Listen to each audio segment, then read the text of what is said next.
Hola hermanos, el día de hoy, 30 de septiembre del 2020, pues se nos terminó el mes de septiembre, sí, lo concluimos con la memoria obligatoria de San Jerónimo, doctor de la Iglesia. Es uno de los padres de la Iglesia más importantes, uno de los 4 doctores, junto con San Agustín, lógico, ¿no? Con San Gregorio Magno, que es también uno de los grandes, y San Ambrosio. Ellos 4 forman este grupo de los grandes teólogos de habla latina, evidentemente de habla, digamos, del Europa Occidental y no del mundo griego, porque del mundo griego habrá otros, evidentemente. Lógico, un San Atanasio, un San Basilio, vamos, o sea, pero esos son otros doctores también de la Iglesia. San Jerónimo nace en el año 347, más o menos de nuestra era, en Dalmacia, en lo que hoy en día tendría que ser Serbia, aunque hay algunos que lo hacen nacer más bien en Grecia a él. En fin, su familia era una familia cristiana, a los 12 años lo mandaron a estudiar a Roma, ahí estuvo él pues tratando de aprender, era un excelente latinista y se metió de hecho muy de lleno en el estudio de los clásicos, sobre todo de Cicerón. Y entonces resulta ser que su conversión vino de ahí. Él tuvo un sueño en el que lo llevaban a juicio en el cielo y le preguntaban, ¿tú qué eres? Y yo soy cristiano. Dice, no, tú eres ciceroniano. Y entonces, claro, eso lo golpeó muchísimo y nunca más volvió a agarrar los clásicos, pero le sirvió luego para la traducción de la Biblia del hebreo del griego al latín. Y también unas experiencias que tuvo miren, él tuvo experiencias muy duras realmente como joven y eso le va a marcar mucho la vida. Se va, digamos, como peregrino a la zona de la Tierra Santa, al desierto, ahí estuvo, se encontró con un judío convertido al cristianismo que él fue el que le enseñó el hebreo, por eso manejaba muy bien el hebreo. Regresa a Roma, el Papa San Dámaso se da cuenta que es un hombre de extraordinarias capacidades, una capacidad de síntesis, una persona muy inteligente y lo agarra como secretario de él. Por eso es que en algunas ocasiones se le mira a él representado con púrpura, como que si fuera cardenal, pero no, nada que ver. Fue ordenado sí sacerdote, pero no llegó a ser obispo para nada. Deja la ciudad de Roma, hay algunos conflictos que tuvo ahí, porque él era muy duro, eso sí hay que señalarlo, era muy directo, él no se andaba con cosas y le decía las cosas de mala manera, hay que decirlo, de muy mala manera a las personas, y entonces entró en conflicto con los sacerdotes, entró en conflicto con las mujeres, porque les decía algunas cosas en contra de ella bastante duras. Entonces se fue para Belén, allá se estuvo, allá murió, de hecho en el año 419 o en el 420, participó en el concilio de Constantinopla, en el segundo concilio ecuménico de la historia, en la lucha contra los macedonianos, y escribió mucho comentarios de la Biblia, lógicamente la Vulgata, o la Vulgata como dicen algunos, que es la traducción del hebreo y del griego al latín, y que no era la única, no había otras, la Vetus Latina, habían otras, pero esta se va a volver la oficial según el concilio de Trento.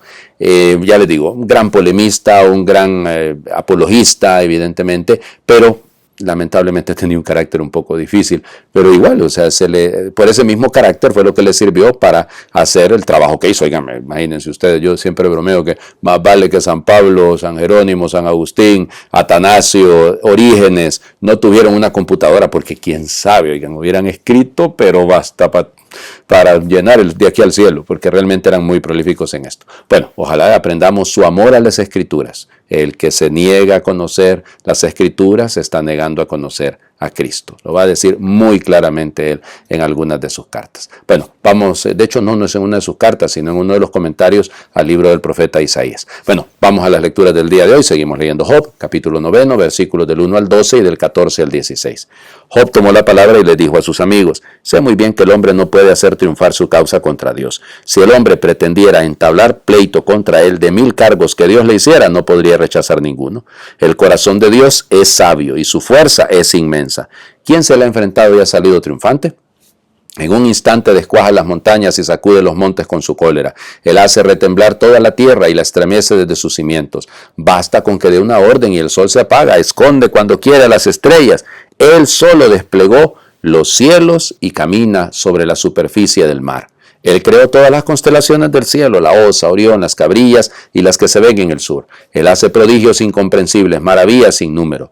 Cuando pasa junto a mí no lo veo, cuando se aleja de mí no lo siento. Si se apodera de algo, ¿quién se lo impedirá? ¿Quién podrá decirle qué estás haciendo? Si Dios me llama a juicio, ¿cómo podría yo rebatir sus acciones? Aunque yo tuviera razón, no me quedaría otro remedio que implorar su misericordia. Si yo lo citara a juicio y él compareciera, no creo que atendiera a mis razones. Palabra de Dios, te alabamos, Señor. Bueno, Fíjense cómo comienza Job señalando la grandeza de Dios, la fuerza de Dios, sí, todo eso es legítimo, pero también comete un error, ¿no? Está solamente señalando el poder de Dios, la fuerza de Dios, pero al final ya se corrige, habla de la misericordia de Dios, reconoce que Dios es misericordioso, sí, lo reconoce, solo que Job todavía no ha llegado a esa conciencia del abandono, o sea, sí, él siente que el poder de Dios lo subyuga, que el poder de Dios está por encima, pues si pasa, si se aleja de mí, no lo siento, si se acerca, pues, si me llama a juicio, ¿qué voy a poder hacer? O sea, es hasta cierto punto un tanto negativo frente al estar en la presencia del Señor, y sí, lo manifiesta desde el poder de la creación, desde el poder que Dios tiene de todo lo que ha hecho, sí, pero insisto, la clave es la misericordia, por eso no tengo otro remedio, dice, que implorar su misericordia. Claro. De hecho, esa es la oración de este domingo que hemos hecho el domingo 26 del tiempo ordinario, nos llama a eso. Dios manifiesta su poder, sobre todo en su misericordia. Y claro que lo vemos en el orden de la creación, lo vemos en las maravillas de la creación, sí, y claro que es omnipotente, y claro que es omnisciente, que lo sabe todo, sí, todo eso es legítimo, pero sobre todo es amor. Y es un amor al que debemos responder, que es lo que no ocurre en el Evangelio del día de hoy. Lucas 9, versículos del 57 al 62. En aquel tiempo, mientras iban de camino Jesús y sus discípulos, alguien le dijo, te seguiré a donde quiera que vayas. Jesús le respondió, las zorras tienen madrigueras y los pájaros nidos, pero el Hijo del Hombre no tiene dónde reclinar la cabeza. A otro Jesús le dijo, sígueme. Pero él respondió, Señor, déjame ir primero a enterrar a mi padre. Jesús le replicó, deja que los muertos entierren a sus muertos, tú ve y anuncia el reino de Dios. Otro le dijo, te seguiré, Señor, pero déjame primero despedirme de mi familia. Jesús le contestó, el que empuña el arado y mira hacia atrás no sirve para el reino de Dios. Palabra del Señor. Gloria a ti, Señor Jesús. 3 vocaciones que con un resultado errado, si se quiere. El primero, ¿ya? Cuando iba de camino Jesús, dice el texto, eso es importante, no, él va de camino, se está moviendo, Jesús no es estático, a él le gusta estar en movimiento, al encuentro de la gente, curando, sanando, predicando. Uno le dice, te seguiré a donde quiera que vayas, lo está viendo que va de camino, ya lo está viendo a Jesús que está en actividad, pero Jesús le responde, es que el Hijo del Hombre no tiene dónde reclinar la cabeza. O sea, si me vas a seguir, lo que tienes que tener claro es que la única gran seguridad es que vienes conmigo, nada más. Pero las zorras tienen madriguera, los pájaros tienen nidos. Sí, hay más seguridad, lo está planteando así, en las criaturas, en otras criaturas, que en el seguimiento del maestro. Y eso es una cosa, ¿no? O sea, es como que entrando al seminario y tienen seguro de vida, y el plan dental, y cuánto le pagan a uno si se jubila. O sea, verlo desde esta perspectiva es completamente errado, ¿no? O sea, el seguimiento del maestro es el seguimiento del maestro, punto. El otro, ese sí recibe una vocación directa de Jesús. Jesús le dice, sígueme. Y él le dice, déjame primero ir a enterrar a mi padre. ¿Habrá muerto el papá?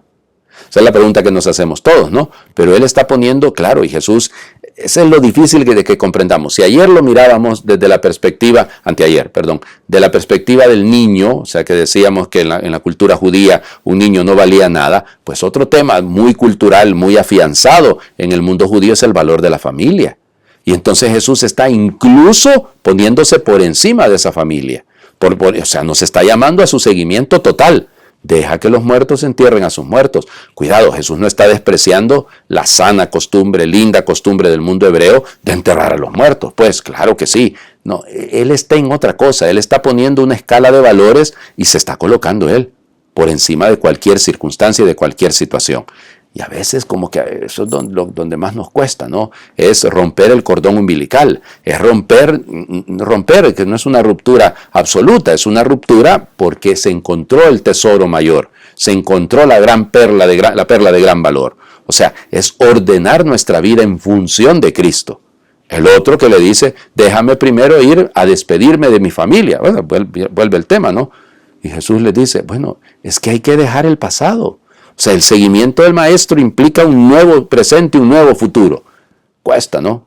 Si se fijan, los 3 elementos, ¿ya? Termina siendo el llamado a la pobreza, sí, claro que sí, el llamado a la pobreza, el llamado a la obediencia, sígueme, el Señor Jesús le está diciendo que lo siga. Y tercero, es el llamado a dejar la familia. O sea, en el sentido de la castidad, si se quiere, desde esa perspectiva. Algunos así lo predican y algunos de los padres de la iglesia. Ver como los 3 consejos evangélicos ahí. Pobreza, obediencia y castidad, en este caso. Eso para los sacerdotes y las monjitas. Cuidadito. Los consejos evangélicos son para todos. ¿O es que usted porque es laico, usted porque está casado, entonces no tiene que vivir el don de la pobreza? Claro que sí. Usted que está casado, que usted es un soltero laico, usted no tiene que vivir la obediencia. Claro que sí, el llamado del Señor, claro que sí. Y la castidad es una virtud que equilibra nuestras pasiones, que equilibra nuestras inclinaciones. Pongámosle orden. Veamos hacia adelante y no hacia atrás. Les invito a terminar haciendo oración una vez más. Es del Padre Florencio, que me gustan estas oraciones de él, que las encontramos en aquella misma página que ya les he señalado. Para estar contigo me libero de la alforja, mis preocupaciones. Me quito las gafas, mis visiones. Olvido mi agenda, mis negocios. Guardo la pluma en el bolsillo, mis planes. Arrincono el reloj, mi horario. Me despojo de mi ropa, mis ambiciones. Me desprendo de mis joyas, mis vanidades. Renuncio a mi anillo, mis compromisos. Me quito los zapatos, mis ansias de huida. Dejo también mis llaves, mis seguridades. Para estar solo contigo, el único verdadero Dios. Y después de estar contigo, tomo las llaves para poder abrir tus puertas, me calzo los zapatos para andar por tus caminos, me coloco el anillo para comprometerme contigo, me adorno con las joyas para asistir a tu fiesta, me visto con mi mejor ropa para salir a tu amplio mundo, recupero mi reloj para vivir al compás de tu tiempo, cojo mi pluma para escribir tus pensamientos, recobro la agenda para no olvidar tus citas conmigo, mis citas contigo a lo largo del día y del camino, me pongo las gafas para poder ver el mundo a tu modo y cargo con mi alforja para llevar y sembrar tus promesas. Amén. Que Dios les bendiga. Perdón, yo dije Padre Florencio, es el Padre Florentino Ulibarri, que es el que escribe estas lindas oraciones. Que Dios les bendiga a todos. Feliz miércoles para todos.